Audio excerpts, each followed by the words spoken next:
Hello everybody, welcome to Uncle Tom's Kitchen. What we will be making today is some fish tacos, and we will get started. I have a couple of Pyrex containers here. You can use anything you want.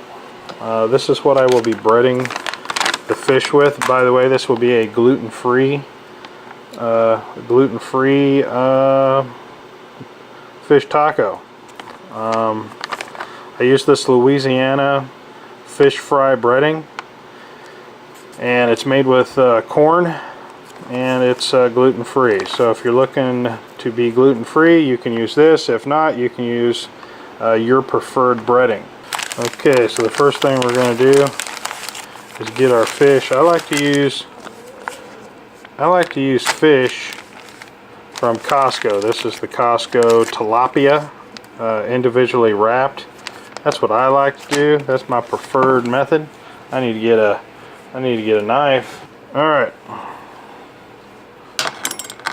So what I'm going to do is take out my fish. I'm going to cut the fish out of here.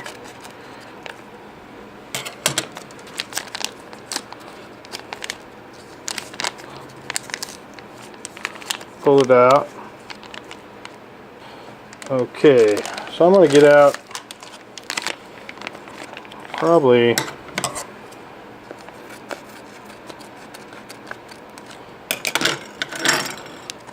at least 5 or 6 of these. Let's see here. These fillets. I'm going to get these fillets out here onto my cutting board. Notice I don't cut all the way through. You know, it's like those old Otter Pops. Don't cut all the way through, so you can throw the whole thing. You don't have these little tabs everywhere. Just a little pro tip. I'm going to cut these. See how I stop right there before the edge? Put me down more fish. Now when you do this, make sure that your fish isn't frozen. You put frozen fish into a deep fryer, and that'll cause a lot of undue splatter.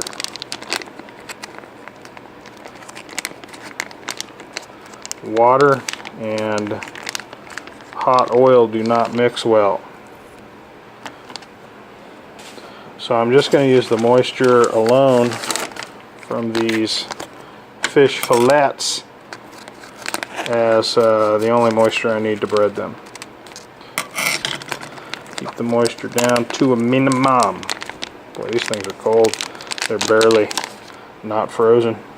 Because they come frozen. They come frozen from the factory, from the fish factory. Alright, so all we're going to do is take our fish fillets, and we're just going to cut them into chunks. You know, your preferred chunk size. So I just cut them like this. Nice small little chunks.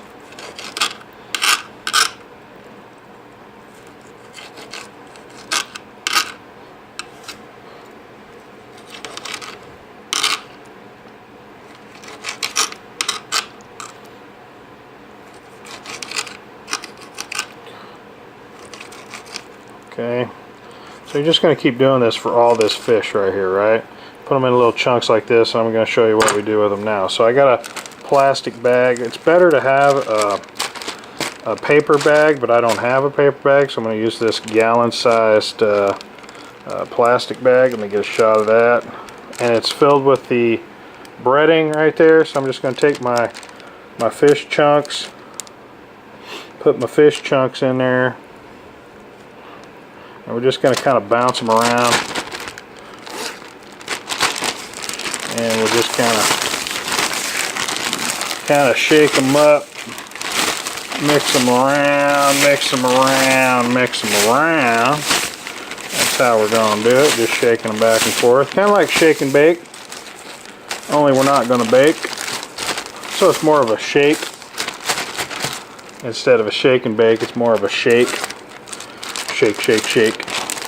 So then they come out of your bread and deal with a thin layer of breading on your fish chunks. See? Thin layer of breading on your fish chunks. Alright? So you just kind of take them out of here. Put your fish chunks down on your pan here. I might get all my fish chunks into one pan this time. I don't know. So I'm just going to put them in here. You don't have to be fancy about this or anything. Just kind of throw them in there. Just kind of throw them in there. Is there any more fish in here? Nope. Okay. A little piece of fish right there.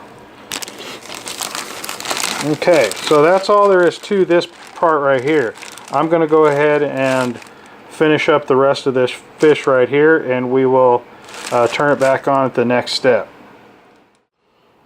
Alright guys, this here, just so you guys know, in case you're interested, I'm sure somebody will ask me, so I'm going to go ahead and mention it now. This is a T-FAL Easy Clean fryer. It's a home version. When you fry your food, and then when you're done, you flip this switch, and then the oil drains down into this bottom container right here. I can't show you because I just filled it up. And then actually you flip it to the left to pull the tray out. You flip it to the right, and the oil runs through a strainer into this bottom thing to clean it. You take the oil out after it's filtered, you put it back in the top, and you can keep using the oil. Probably a good at least 3 times, 3 or 4 times. I usually go 3, but I think I could probably push it to 4. So this is a T-FAL Easy Clean, fryer. It's got a little basket. It holds a decent amount of oil. It really works well for home use. It's a pretty nice featured thing. It's got automatic temperature control. You can see me, I just turned it on. The light will come on. I'm going up to 375, and it'll hold that temperature while I'm cooking. As soon as you put stuff in, it'll kick back on and heat the stuff up. It's got handles on the side. It's all stainless steel. I've had it for a couple of years. I use it pretty frequently, at least, I don't know, probably 1 or 2 times a month, and I've had it for a couple of years. It's lasted real good. It's lasted real well, and I really like it a lot. So if you're interested in a fryer, I'll put a link to one of these in the description if you're looking to get one of these. If you're looking at how I'm making these fish tacos and you're like, I could make a bunch of stuff myself. Well, this is how you do it. And the reason I have to do this is because I have the whole celiac problem, the gluten problem, so I have to make my own almost everything. So that's why I have my own fryer. So we're just going to heat up the oil, and I'll get back to you as soon as the oil's heated up, and we'll start frying up some fish. Okay guys, the oil is at temperature, so I'm just going to lift up the basket, and it's got a little hook right here. It's got a little hook for it to rest on. I am sorry about the wind. The wind has suddenly kicked up. Let me see if you can even see anything. I'm trying to do everything all at once here. So I'm just going to take some fish, and I want to keep these kind of decent separated apart. I don't want to clump them because they'll stick together and stuff. So I'm just kind of carefully placing them in here because I don't want a lot of this dust stuff in my clean oil if I can help it. You can just throw them in here if you don't care, but I tend to place them in here a little bit more meaningful like because of the OCD and whatnot that I have.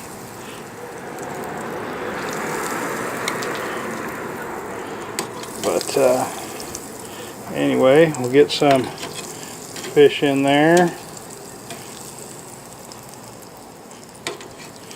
And see if we can wiggle some more in here. Okay, that ought to do it. I'm not going to stack them or nothing like that. So then what I do here is I put the lid back on so it's resting on the basket, and then I take the whole thing, lift it all up together, and set it down in the oil. Just like that. That way if something were to splatter up or there was a problem, I'm protected by that lid. So I'll get back to you guys after the oh, this is set at 375. If I didn't mention, it's 375, and we're going to cook these for 4 minutes. Talk at you in a minute. Alright, I want to give you a little bit of what it sounds like. It's all in there just frying up a storm. Coming along nicely. We're about 2 minutes in. 2 minutes in, people, 2 minutes in. Doing all right. Okay, so we're going to lift them up at the same time together and put it on the hook, and it'll drain for a minute. And then we're going to give these to Joanna to take in the house. I'll show them to you in just a second. We're just going to let them drain. There's a lot of bugs out here, so I'm trying real hard not to have a problem with bugs in my food, kind of thing. Okay, so that's what it looks like right there. We're just going to get them out of here, and you just want to sit them on a paper towel.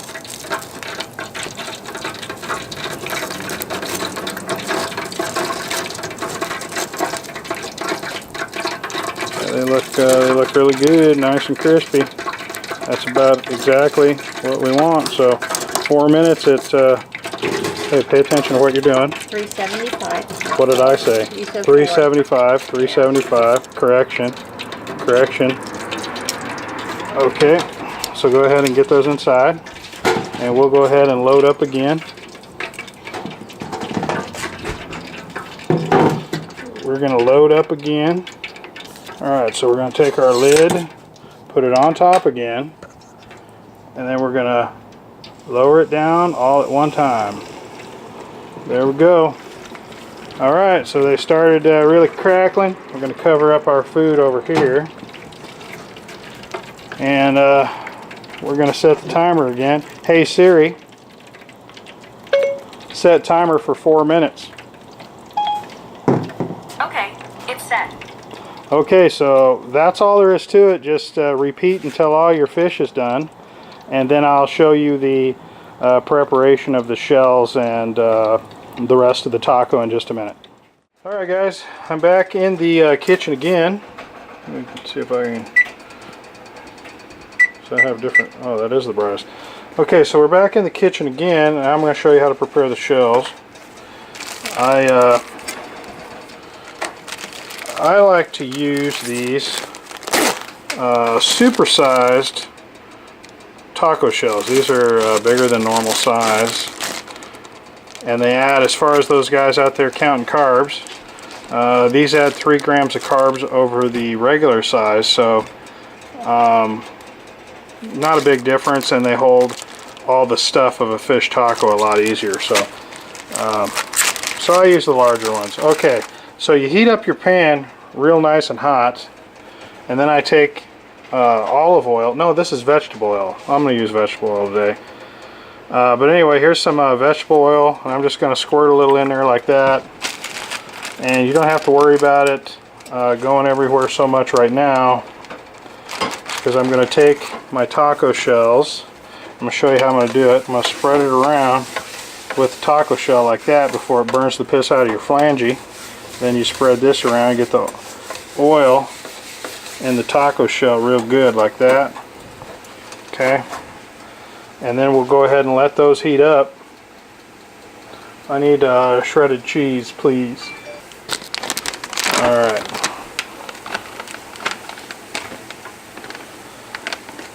So anyway, about these fish tacos. A good friend of mine from the past taught me how to make these. So all credit goes to her for these. She was making these pretty regular. You can use you know, some sort of white cheese as well, but I just use 4-cheese Mexican cheese. So anyway, all credit for these fish tacos and the way she makes it, everything. I'm just pretty much copying everything that she taught me to do. I don't know if I'm really changing anything at all. I don't remember, but anyway, that's where this fish taco recipe come from. Is from her, and the way that we make it. She was also had a gluten allergy as well, so it was nice that somebody figured out how to make a gluten-free fish taco. And you know, I'm going to continue to make gluten-free foods for those of you that have gluten allergies. Definitely might want to subscribe to the channel now. I'm going to be making all kinds of gluten-free recipes that traditionally are not gluten-free. So you might want to stick around. Also low carb, gluten-free. They have to be low carb because I'm also diabetic. So if that kind of thing interests you, and it does, you know, and regular people that don't have a gluten allergy that aren't diabetic will never know the difference either. So if you have like a husband or a wife or something like that that's not, that doesn't have a gluten allergy, they're not diabetic, they can just eat whatever they want or whatever, and typically do, they won't know the difference. These recipes that I show don't taste bad or different in any way. That's the whole purpose, or that's the whole goal behind them. So anyway, you can see them kind of bubbling up here a little bit when they start rising a little bit right here. So then I'll take my tongs and I'll just kind of flip them over. See, I got a little bit of a golden hue there. That's exactly what I'm looking for. And this spot right here where I don't have that, I'm going to kind of rotate that in. Okay, so then I take my cheese. Hopefully I'm not blocking the camera. I'm doing the best I can, do all this on my own here. So then I'll spread this out on here like this. And I kind of spread that out like that. And then what we're doing now is we're just waiting for that cheese to melt. And as soon as that cheese melts, that's a done shell. And then you put that off and go to the next person. Like this is Joanna's meal right here, and she eats 2 tacos. So I'll make these 2 first, put these on a plate, pass this off to her to make, you know, it into you know, the final product, and then I'll move on to mine. But in this particular case, I'll put these together so you guys can kind of see how you put the fish taco together and some of the choices and stuff that you can make with that. So as soon as this cheese is melted, which it looks like it almost is, I guess I'll just keep it running because it's almost melted now. But when one side isn't melted like that, I'll just kind of rotate around towards the center of the pan. And that'll do it. Okay, so we got ourselves a plate right here. And I'm going to get these out. Kind of situate them onto the... Let me turn this off right now. So I'll come over here. And so here's our finished fish tacos, or fish for the fish tacos. And I'll just kind of pop these on here like this. Just kind of arranging them in such a way here to they're kind of down the center, right? And that might be too big a piece. Let's go with this one instead. And then we'll go over here with this bigger one. And we're just going to kind of arrange the fish. Whoops. Kind of arrange the fish down the center of the taca, of the kataka. And then you're just going to do a little bit of onion. These onions are chopped a little on the crazy wild side. Okay, so the other one will do a little green. I think green's probably better. So we'll probably do one green, one white. We'll see which you prefer. And I just kind of putting these together, kind of thing. And then put a little tomato in here. Throw a little tomato in here like that. So now we got tomatoes. Okay, now you're going to put a sauce of some kind on a fish taco. And some people, let me put a little sour cream squirt on here. Oh, I love these new sour cream squirty things, man. This is way better than fishing out sour cream.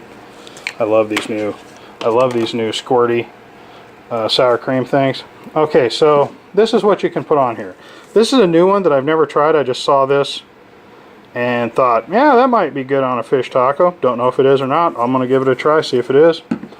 And then this is a spicy ranch dressing that you can use, and you can use whatever, you know, experiment, try some different things. This isn't the original dressing that I was taught to use on these, but I kind of liked it. I tried it and kind of liked it, so this is the one that I prefer as of now.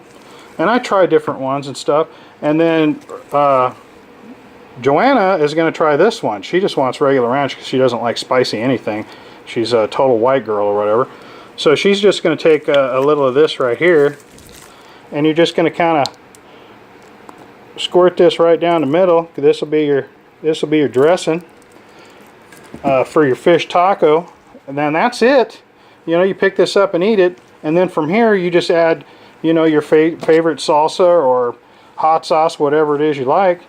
And oh yeah, forgot about the cabbage. Forgot about the cabbage. The cabbage is like one of the most important parts of a fish taco. Almost forgot the cabbage.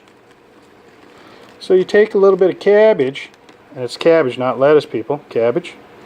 Cabbage. Put a little cabbage on there.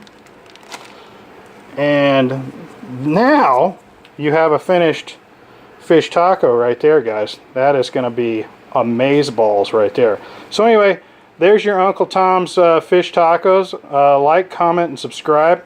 If you have any comments or suggestions how to make this even better, or maybe your grandmother, you know, taught you a different way or whatever, leave those in the comments. Let's all share some ideas and whatnots. Catch you later. Hope you enjoyed the video. On that end.